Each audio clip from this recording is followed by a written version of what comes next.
सांगितलं, मैया हिरे माणिक मोती माझ्या त्या ठिकाणी या मुकुटामध्ये घालू नको. अरे कृष्णा, त्या मोत्यांचा त्या ठिकाणी त्या ठिकाणी मोत्यांचा मुकुट तुझ्या डोक्यामध्ये घातल्याच्या नंतर तो किती सुंदर दिसतो. त्यावेळेला कृष्णाने सांगावं, मैया मी त्याने सुंदर दिसेल बरोबर आहे, पण मोर पंख लावल्याशिवाय त्याची पूर्ण आहुती होणार नाही, म्हणून तू मोर पंख लावायला विसरूच नको. अरे पण का? कारण विचारलं. त्यावेळेला ती कारणं सांगितली. कदाचित कुठल्या भागवतात ऐकलं असेल नसेल मला माहित नाही. लक्षपूर्वक ऐका. मोर पंखाला एवढं महत्व का? का मोर पंखच त्या ठिकाणी कृष्ण कन्हैयाच्या डोक्यावरती धारण केला गेलाय? राम अवतारातली कथा आहे, स्वतंत्र कथा आहे, फार मोठी कथा आहे. ती मी तुम्हाला सांगेल, एकदम शॉर्टकट मध्ये सांगेल. लक्षपूर्वक ऐका. माता सीता 14 वर्षाच्या वनवासाकरता गेल्या होत्या आणि 14 वर्षाच्या वनवासाकरता गेल्या असताना प्रयाण काळ 12 वाजेच्या वेळेला, दुपारच्या वेळेला तहान लागली. रामप्रभू जागेवरती नाहीये, लक्ष्मण भैया नाहीये, खूप तहान लागलेली आहे, काय करावं कळत नाहीये. बेताल अवस्था झाली. माता सीतेच्या डोळ्याला दोन्ही डोळ्याला अश्रूंचा पात होतोय. कुटिया सोडली जात नाही, काय करावं कळत नाही. आता मात्र झाडावरती बसलेल्या एका मोरानं पाहिलेलं आहे. लक्षात आलेलं आहे माता सीतेला तहान लागलेली आहे. आणि त्या माता सीतेची व्याकुळता पाहून त्या ठिकाणी त्या मोराने त्या अंगणामध्ये उडी टाकली आणि लक्षात आलं की आता रामप्रभू येणार नाही, तोपर्यंत आपण त्या ठिकाणी मातेचं मनोरंजन करूया. मोर नाचायला लागला. एवढा नाचतोय, आता त्याच्या डोळ्यामध्ये अश्रूंचा पात होऊ लागला. माता सीता ते पाहत असताना तल्लीन झाल्या, भूक विसरून गेल्या, तहान विसरून गेल्या. प्रचंड ऊन पडलं होतं, अंगणामध्ये मोर नाचत होता. माता सीता त्या ठिकाणी ते बघत होत्या. बराचसा वेळ गेला. त्या ठिकाणी माता सीतेंच्या लक्षात आलं, नाचणाऱ्या मोराचे पंख पडतायत. मोराने झाडावरून शोधून ठेवलं होतं. काही एक झरा आहे, त्या झऱ्यापर्यंत आपल्याला माता सीतेला कसं तरी नृत्य करत करत करत तिथपर्यंत न्यायचं. पण माता सीता त्या नृत्याच्या पाठीमागे येत नाही, म्हणून एक एक मोर पंख टाकायला सुरुवात केली. पहिला मोर पंख टाकला. मोराचं सौंदर्य हे त्याच्या मोरपंखात आहे. कशात आहे? मोरपंखात. म्हणून पहिला पीस टाकला, मोरपंख टाकला, भूमीवरती टाकला. माता सीता त्या घेण्याकरता गेल्या. घेत असताना हातात घेतला आणि तो मोरपंख हातात घेऊन थांबल्या जाग्यावरती. मोराच्या लक्षात आलं, अजूनही पुढचं पाऊल टाकल्या जात नाही. पुन्हा दुसरा मोरपंख टाकला. असं करता करता झरणा जवळ आहे, पण तिथपर्यंत त्या ठिकाणी मोरपंख टाकणं उचित आहे. तिथपर्यंत माता सीता पोहोचल्या पाहिजे. काय केलं पाहिजे म्हणून लक्षात आलं की सगळं सौंदर्य जरी बहाल झालं तरी चालेल, पण माता सीतेला त्या झरण्यापर्यंत न्यायचंच आहे. एक एक मोरपंख टाकत असताना त्या मोरपंख पडत होता. माता सीता एक एक मोरपंख उचलत होत्या, तिथपर्यंत जात होत्या. आता झरणा जवळ आला. शेवटचा मोरपंख उरला आणि एक पाऊल शेवटचं उरलं.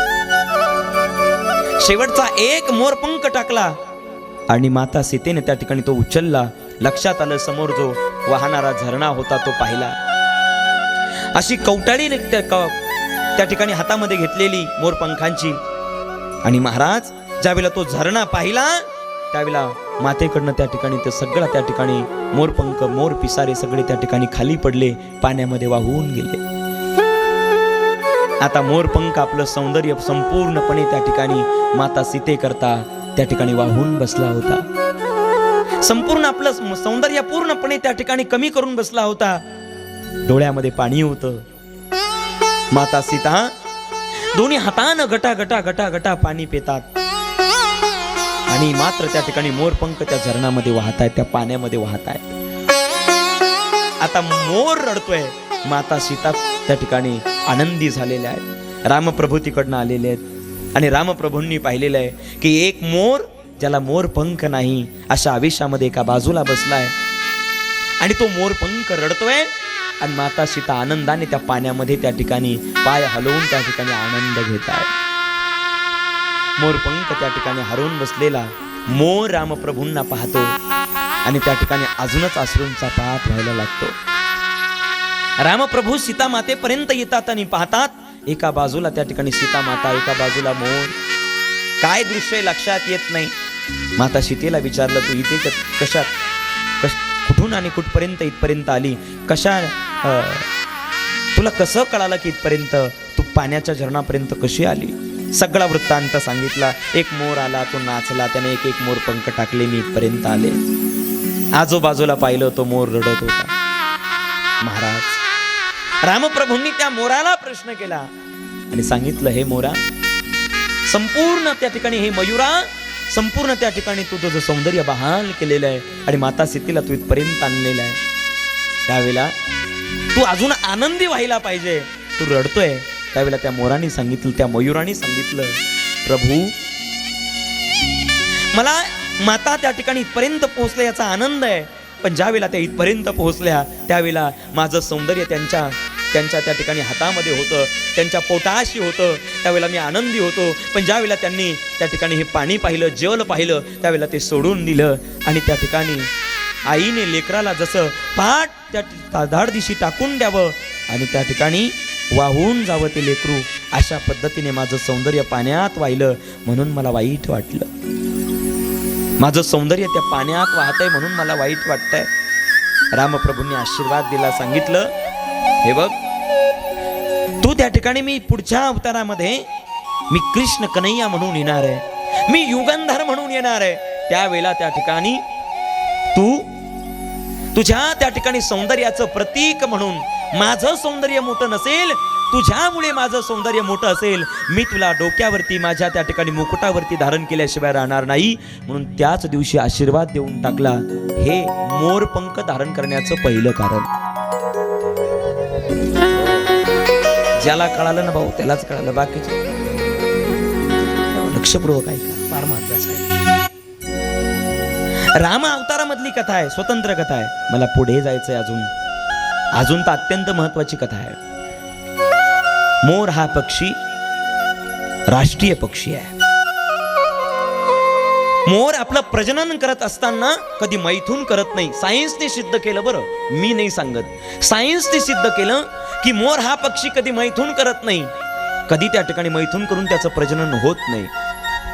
कृष्ण कन्हैया का मोर पंख धारण करतायत याचं दुसरं कारण, मैयाला सांगितलं, मैया, तो मोर पंख माझ्या मुकुटामध्ये लावच. का? कारण मला इथून पुढे गोपिकांबरोबर राहायचं आहे, मला त्या गोपिकांबरोबर अंगसंग करायचा आहे, मला त्या गोपिकांबरोबर त्या ठिकाणी नृत्य करायचं आहे, मला त्या गोपिकांचा अंगसंग वृंदावनामध्ये करायचा आहे, मला त्या गोपिकांच्या घरी जाऊन चोरी करायची आहे, ते पण रात्रीची. मैया, मला त्या ठिकाणी गोपिकांबरोबर इथून पुढचं बरचसा काल मला त्यांच्या बरोबर घालवायचा आहे. म्हणून माझ्या मनामध्ये यदकिंचित कुठल्याही प्रकारची काम वासना आली नाही पाहिजे, याच्याकरता मोरपंख लाव. का मोरपंख लाव? कारण मोर हा पक्षी कधी मैथून करत नाही. तुम्ही म्हणसाल कसं? मग त्याचं प्रजनन कसं होतं? सायन्सनी सांगितलंय भाऊ, ऐका. ज्या वेळेला मोर नाचतो, एवढा नाचतो, त्याच्या डोळ्यामध्ये अश्व येतात आणि अश्व आल्याच्या नंतर ती मोरणी ते अश्व खाली पडू देत नाही.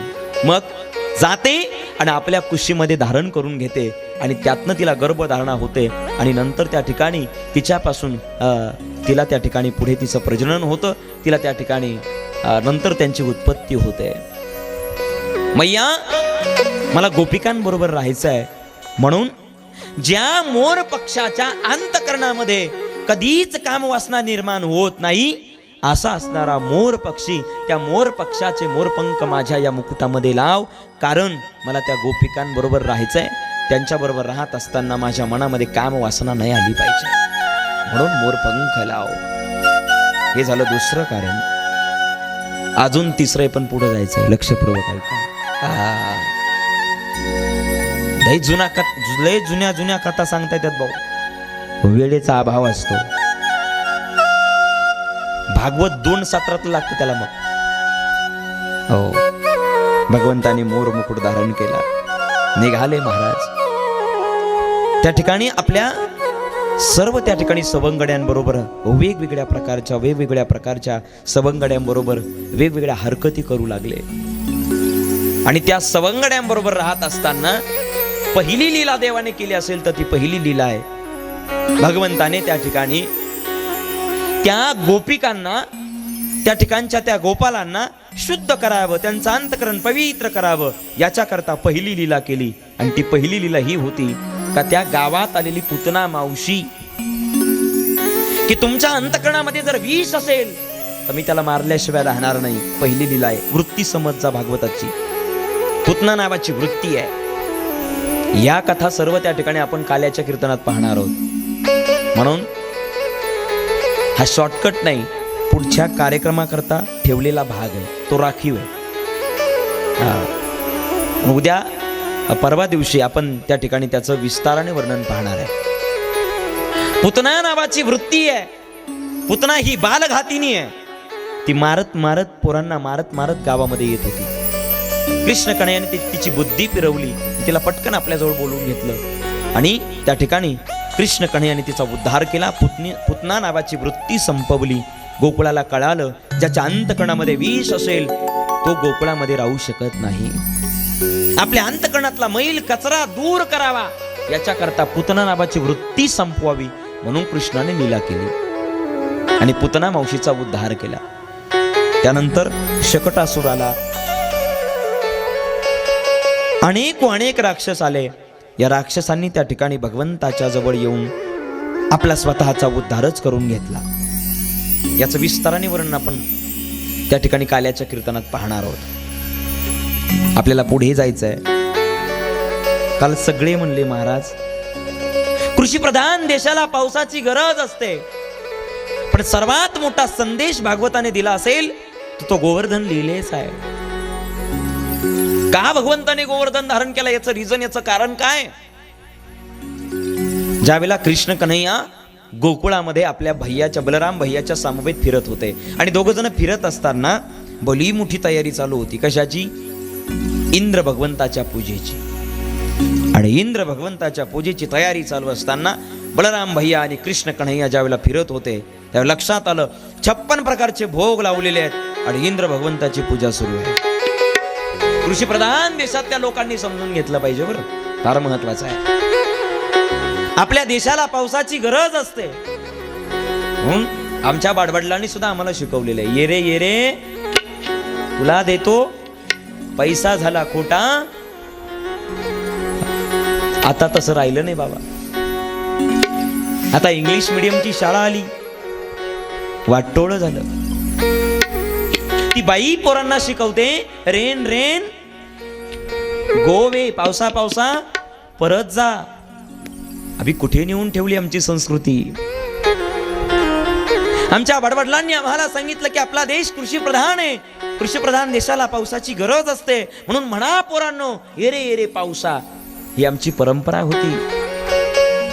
कृष्ण कन्हैयाने ते पाहिलं आणि कृष्ण कन्हैया म्हणतात अरे गोकुळवासियांनो कशा करता पूजा करताय? सांगितलं इंद्र भगवंताची पूजा करतोय. कशा करता? म्हणले पाऊस आला पाहिजे. जर तो त्याने त्या ठिकाणी पाऊस नाही पाडला तर त्या ठिकाणी संपूर्ण दुष्काळ पडेल, गायींना चरायला काही नसेल, मोठी त्या ठिकाणी भीती आहे. म्हणून त्याची मानमंता करण्याकरता पूजा केलीच पाहिजे. अहंकारी इंद्र आणि इंद्राची पूजा करण्याकरता सर्व गोकुळ थाटलेला आहे. एक गोपिका कृष्ण कन्हैयाला सांगते तू आत्ताचा मुलगा आणि आम्हाला शिकवतो. कृष्णाने सांगावं माझं ऐका, माझं जर ऐकाल तरच दही ताक तूप लोणी मथुरेला घेऊन जाण्याकरता राहील घरामध्ये, अन्यथा काही खरं नाही. सांगितलं आम्ही तुझं ऐकणार नाही. सगळं गोकुळ त्या ठिकाणी कृष्ण कन्हैया करता विरोध करताय. सांगितलं पूजा का करायची नाही? सांगितलं त्याचं काम आहे, त्याने त्या ठिकाणी प्रजन्यमान आपल्यावरती केलंच पाहिजे. महाराज ज्या वेळेला त्या ठिकाणी सगळं गोकुळ नाही नाही म्हणताय त्याला कृष्ण कन्हैया म्हणतात नाही पूजा करायचीच नाही. आता मात्र त्या ठिकाणी कृष्ण कन्हैया सांगतात तुम्हाला इंद्राची पूजा करण्यापेक्षा, तुम्ही इंद्राची पूजा करण्यापेक्षा तुम्ही गोवर्धनाची पूजा करा. गोवर्धनाची पूजा का करा याचं कारण आहे गोवर्धनावरती आपल्या सर्व गायी त्या ठिकाणी चरतात आणि दही ताक तूप लोणी त्या ठिकाणी त्यापासून निर्माण होतं. म्हणून आपल्या करता हा जो गोवर्धन आहे, हा पर्वत रूपी असलेला गोवर्धन हाच त्या ठिकाणी आपल्याला पाऊस पाडण्याकरता फार मोठं सहकार्य करतोय. भौगोलिक दृष्ट्याही पहा, आम्हाला त्या ठिकाणी शाळेमध्ये शिकवल्या जातं, मास्तर शिकवतात की पाऊस अडवण्याकरता एक तर झाडं पाहिजे, नाही तर मग डोंगर तरी. म्हणली कृष्णा खरंय तुझं, आपण गोवर्धनाचीच पूजा केली पाहिजे. सर्व गवळणींनी हातामध्ये ताट आणले होते, 56 प्रकारचे भोग आणले होते. गवळणी एक एक एक करता करता सगळ्या गवळणी म्हणायला लागल्या, कृष्णा आम्ही यायला तयार आहे, पण आमचे घरचे मालक ऐकत नाही. मैं तो गोवर्धन को जाऊं रे, नहीं माने मेरो मनवा. मैं तो गोवर्धन को जाऊं मेरे वे, नहीं माने मेरो मनवा.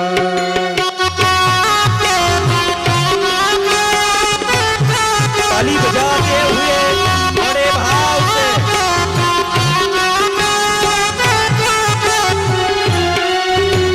नहीं माने मेरो मनवा, नहीं माने मेरो मनवा.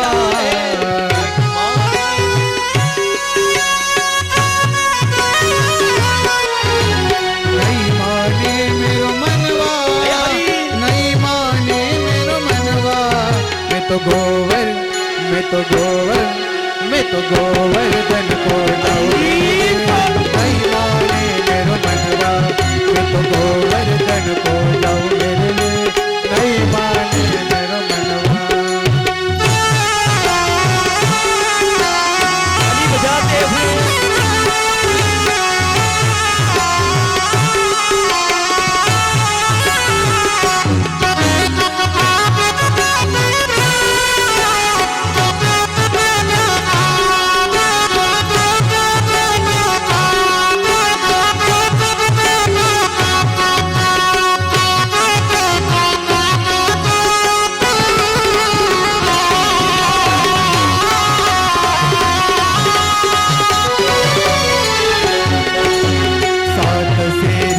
करे कन्हैया, सात शेर के करे कन्हैया. मैं तो पेड़े पट पर खाऊं मेरे वे, नहीं माने मेरो मनवा. मैं तो पेड़े पट पर खाऊं मेरे वे, नहीं माने मेरो मनवा.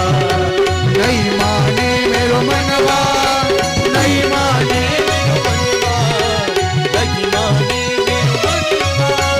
नहीं माने मेरो मनवा. मैं तो गोवर्धन को जाऊं मेरे वे, नहीं माने मेरो मनवा. मैं तो गोवर्धन को जाऊं मेरे वे, नहीं माने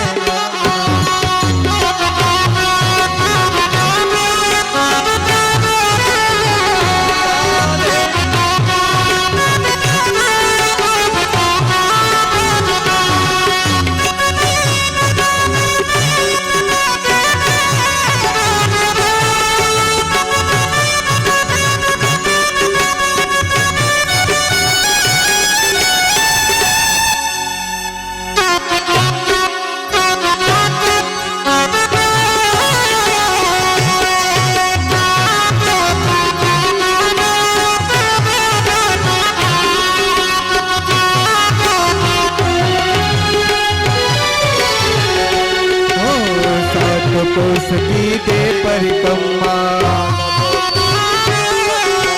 सात कोस की दे परिक्रमा. मैं तो मानसी गंगा नाहूं मेरे वे, नहीं माने मेरो मनवा. मैं तो गोवर्धन को जाऊं मेरे वे, नहीं माने मेरो मनवा.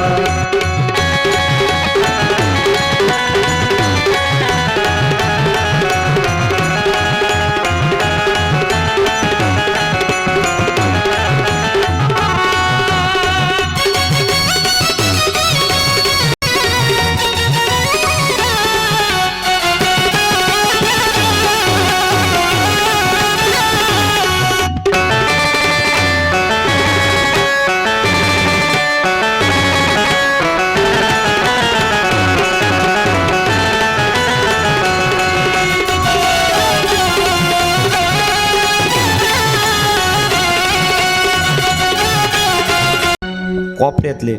इकडं जागा आहे बघा, वरती बसा, खाली कोणी बसू नका. हं? आता इकडचे आलेले सगळे इकडे पाठवत चला. हे डिपॉझिट जप्त आहे आज. ऐका भाऊ, लक्षपूर्वक. ज्यांना ज्यांना शक्य होते त्यांनी तिकडून जाऊन बसा. जागो रे नाही माने मेरो मनवा. ती गवळण काय म्हणली माहित आहे? ऐका ना लक्षपूर्वक, इकडे लक्ष द्या. ती गवळण काय म्हणली? मी जायला तयार आहे कृष्ण कन्हैया, पण ऐक ना, माझे घरचे मालक मला येऊ देत नाही. मी कथेला यायला तयार आहे, पण आमचे घरचे नीट नाही. असं आहे ना, समजने वाले को. आम्ही इथं आनंद घ्यायला तयार आहे, पण घरचे बाजूने बसलेले. पण आज तुम्हाला फुल परमिशन आहे सुनील महाराजची, कशाचीच काळजी करायची नाही. सर्व गोपिका निघाल्या. गोवर्धनजी महाराजांकडे जात असताना सगळ्यांनी त्या ठिकाणी परिक्रमा केली आणि त्या ठिकाणी परिक्रमा झाल्याच्या नंतर 56 प्रकारचे भोग लावण्यात आले आणि 56 प्रकारचा भोगाचा उपचार केल्याच्या नंतर त्या ठिकाणी इंद्र भगवान वरून पाहू लागले. क्रोधायमान झाले आणि क्रोधायमान झालेल्या इंद्राने प्रकोप केला आणि त्या ठिकाणी त्या गोकुळावरती धो धो धो पाऊस सुरू केला. शेवटची आहुती राहिली 56 प्रकारच्या भोगातला 56वा भोग, शेवटची आहुती राहिली, पाऊस सुरू झाला. असा पाऊस सुरू झालाय, हत्तीच्या सोंड्या एवढ्याल्या धारा त्या गोकुळामध्ये पडू लागल्या बाबा. आणि त्या ठिकाणी इंद्राचा प्रकोप पाहिला जात नव्हता. क्रोधायमान झालेल्या इंद्राने त्या ठिकाणी विचार केला नाही. गोकुळ पाण्यानं त्या ठिकाणी डबडब भरलं. शेवटची आहुती संपन्न झाली आणि त्या ठिकाणी महाराज मुकुटधारी गोवर्धनजी महाराज प्रसन्न झाले आणि 56 प्रकारच्या भोगाचा उपचार केल्यामुळे गोवर्धन महाराजांनी संपूर्ण गोकुळाला साक्षात दर्शन दिले. गोवर्धन महाराज की. गोवर्धन भगवान प्रकट झाल्याच्या नंतर गोवर्धन भगवान मुकुटधारी आहे. ज्यावेळेला पाहिलं, लक्षात आलं, हे गोपालवासियांनो, तुमच्यावरती प्रयाण काळ संकट ओढवलेलं आहे. मी उपचाराने खुश आहे, परंतु मला उचलण्याकरता आणि मला त्या ठिकाणी धारण करण्याकरता कृष्णच पाहिजे. तेव्हा मी तुमचं रक्षण करू शकेल. मी स्वतःचं वजन स्वतः त्या ठिकाणी तुमचं रक्षण करू शकत नाही. मी तुम्हाला भरपूर काही देऊ शकतो, पण मी तुमचं रक्षण करू शकत नाही, मला माफ करा. त्यावेळेला कृष्ण भगवान सांगतात, हे गोपालांनो, अरे बघता काय, सर्वांनी काठ्या लावा. आणि गोपालवासी म्हणतात, कृष्णा काय करायचं सांगितलं. या इंद्राच्या प्रकोपाला आता त्या ठिकाणी आपण थांबवू शकत नाही. मग आता गोवर्धन भगवानच आपले त्या ठिकाणी रक्षण करू शकतील, म्हणून आपण सर्वांनी त्या ठिकाणी गोवर्धनाला उचलायचं. सगळे लोक म्हणले, आता तर पक्का कृष्णा पागल झाला म्हणले. आतापर्यंत भोग इकडे आणायला लावले ना, आता म्हणतो डोंगर उचला. अरे ज्या डोंगराला त्या ठिकाणी 56 प्रकारचे भोग लावले पर्वताला, तो आपलं आता रक्षण करू शकत नाही. आता कसं करायचं? यामध्ये लीलेमध्ये भाव आहे बरं. उगाच कथा ऐकायचं म्हणून ऐकत जाऊ नका. आपल्यावरती सुद्धा पापाचा डोंगर त्या ठिकाणी आहे. आपल्यावरती सुद्धा प्रत्येकावरती पापाचा डोंगर आहे. तो पापाचा डोंगर उचलायचा असेल तर त्याच्याकरता कृष्ण कन्हैयाची साथ लागते. तसा तो डोंगर उचलला जात नाही आणि त्या ठिकाणी रक्षण आपलं स्वतःच काळापासून करता येत नाही. काळापासून रक्षण करायचं असेल तर त्या ठिकाणी पापमय झालेला डोंगर उचलायचा असेल तर 56 प्रकारचे भोग, म्हणजे हे त्या ठिकाणी हे शरीर 56 असलेले जे इंद्रिय आहेत ते सगळी त्या ठिकाणी ताब्यात घेता आली पाहिजे. आणि हा सुद्धा एक त्या ठिकाणी गोवर्धनच आहे. याचे भोग पुरवता नाकीनं आले भाऊ, पण याला वर घेऊन जाऊ शकत नाही आपण. मग या काळापासून जर विजय मिळवायचा असेल तर शेवटच्या वेळेला अंतकाळीचा सोयरा तू का म्हणे विठू धरा, त्या सोयऱ्याची संगत करा आणि या असलेल्या देहाला, या असलेल्या पापमय असलेल्या या देहाला, या नश्वर देहाला भगवंतापर्यंत घेऊन जा. हा त्यातला एक भाव आहे. दुसरा भाव असा आहे की त्या ठिकाणी जड आहे, डोंगर जड आहे, माती दगड याच्यापासून तो बनलेला आहे. जड वस्तू उचलायची असेल, जड संसार पण आहे, ते जर उचलायचं असेल तर त्याच्याकरता कृष्ण कन्हैयाची भक्ती करंगडी कॉफी आहे. सगळे सगळे गोपालवासी त्या ठिकाणी गोवर्धनला उचलण्याचा प्रयत्न करतात, पण गोवर्धन काही केले उचलल्या जात नाही. आता काय करावं म्हणून सर्व गोपाल म्हणले, आमच्यामध्ये एवढी ताकद नाही कृष्णा. मग आमची अशी अवस्था आहे की त्या ठिकाणी आमच्यामध्ये तेवढी एवढी ताकद नाही का आम्ही त्या गोवर्धनला उचलू शकू, म्हणून तूच त्या ठिकाणी आम्हाला सहकार्य केलं पाहिजे. कृष्ण कन्हैयाने त्या ठिकाणी हात लावला. गोपाल कृष्ण भगवान त्या ठिकाणी सर्व गोपालांच्या समवेत त्या ठिकाणी महाराज उचलण्याचा प्रयत्न करू लागले. उचलत असताना कृष्ण कन्हैयाने फक्त हात लावल्या बरोबर गोवर्धन आपोआप कभी माखन चुरा लिया, कभी पर्वत उठा लिया. हो लल्ला रे ये क्या गजब किया, मेरे कान्हा मुझको डरा दिया. कभी माखन चुरा लिया, कभी पर्वत उठा लिया. कभी माखन चुरा लिया, कभी पर्वत उठा लिया. हो लल्ला रे ये क्या गजब किया. बोलनो का गजब, ये क्या गजब किया.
बताना मेरे कान्हा, ये बता हो कान्हा रे